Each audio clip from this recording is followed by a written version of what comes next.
அன்பு நண்பர்களுக்கு வணக்கம். பழமொழி 400, பதிவேற்றம் 290, பாடல் 288.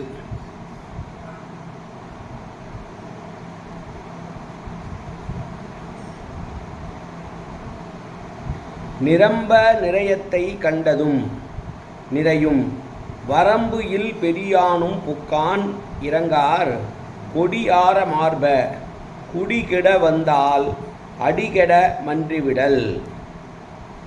நம்முடைய பகைவர்களால் நம்முடைய நாடு அழியும் என்கிற நிலை வந்தால் நாம் முதலிலே எதிராளியினுடைய குடும்பங்களை குடியை அழித்து விட வேண்டும் என்று சொல்லுகிற பாடல், அரசனுடைய கடமையை விளக்குகிற பாடல்.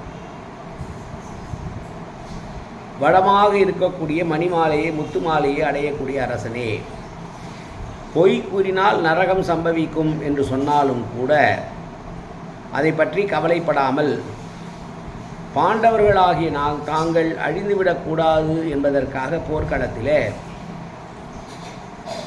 திருஷ்டத்யும்னன் வாளேந்தி நிற்க துரோணாச்சாரியார் மகன் அஸ்வத்தாமன் இறந்து விட்டான் என்று பீமன் சொல்லுகிறானே, இது உண்மையா என்று தர்மனை பார்த்து கேட்க துரோணர் ஆமாம் உண்மைதான் என்று பொய் சொல்லி அதன் மூலமாக தன்னுடைய குடியை காத்து கொண்டான் தர்மனாகிய பாண்டவர்கள் தலைவன்.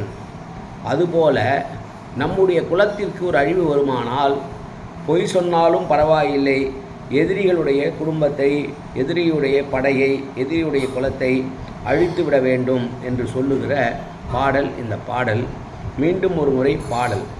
நிரம்ப நிறையத்தை கண்டதும் நிறையும் வரம்பில் பெரியானும் புக்கான் இறங்கார் கொடியார் மார்ப குடிகெட வந்தால் அடிகெட மன்றிவிடல்.